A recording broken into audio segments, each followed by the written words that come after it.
Hello, I'm Brian Critchell and I'm here at Westminster with Rachel Reeves, MP for Leeds West and Shadow Pensions Minister. Rachel, thank you for inviting us today. Thank you very much for coming in. You talked earlier about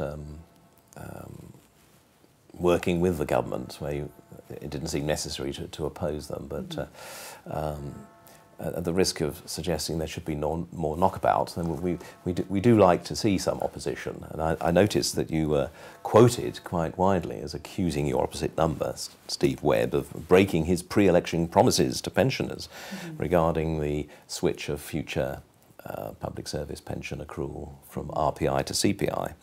And he also offered private schemes that had rules that were flexible enough to enable them to make the change, the opportunity to follow suit. Isn't that just more of the recognition that some promises, pre or post-election, are just unsustainable economically and politically? Well, there's a number of areas where the government have performed U-turns. I can think of three off the top of my head. The VAT increase, which will cost the average pensioner household £220 a year, which more than cancels out the increase in the basic state pension that they might expect. Another area is on the shift from RPI to CPI, and both Philip Hammond, when he was Shadow Chief Secretary, and Steve Webb, when he was Shadow Minister, said that accrued rights would be protected, but the shift from RPI to CPI does interfere with accrued rights and breaks, I believe, an election promise. And the other area, of course, is on the universal pension of £140 a week, which Lib Dems particularly were trumpeting as one of the policies that they would be pursuing. So, yes, I definitely want to work with the government where they get things right, but where they get things wrong and where they perform such U-turns, I think it is my role as a Shadow Pensions Minister to challenge them, to hold them to account for current pensioners and for future pensioners as well. Absolutely right. You talk about accrued rights. I'll labour this point, but Yes. the majority of the schemes affected are in the public sector. That they're not necessarily constituted in the same way that private sector trust-based schemes are, where it's relatively straightforward. If you provide a benefit that has a built-in factor and you specify that in the rules, you can't change that particular benefit. But surely the government does have the ability to make those changes, whether it's morally and socially right to do so. Yeah. Obviously it has the ability to do them. I mean, it affects the basic state pension because the triple lock that the government are so keen on telling us about is a triple lock with earnings 2.5% and CPI, whereas previously it would have been with RPI, and with RPI at the moment running above 4% and CPI at just 3.3%.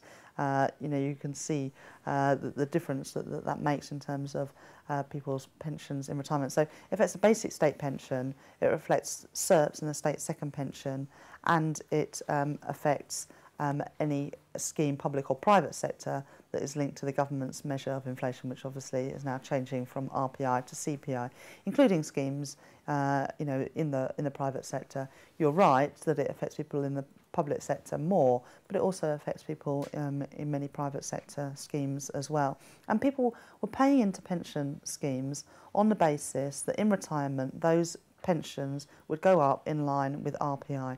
They're now going up in line with CPI, and the average difference over time between CPI and RPI is about 0.5 or 0.75%.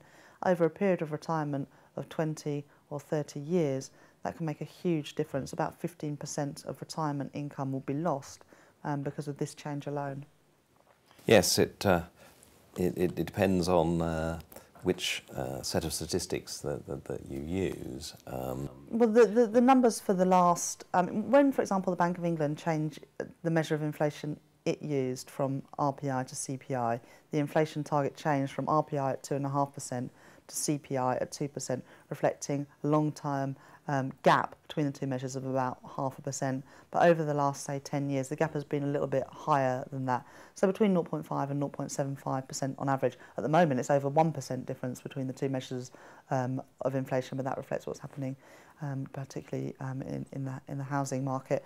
But there is a long-term gap between those numbers. The government have tried to say they're doing this because they think that CPI is a better measure of inflation, although the Royal Society of Statisticians and the IFS don't agree with the government on that. It's clear that this is a money-saving exercise. Now, yes, we need to bring down the budget deficit, but this isn't a short-term change from RPI to CPI uprating. It's a permanent shift. So this is about more than just bringing down the budget deficit. This is an ideological move in my view, and it's a move that will cost pensioners today and in the future dear. Around 15% is estimated of their retirement income.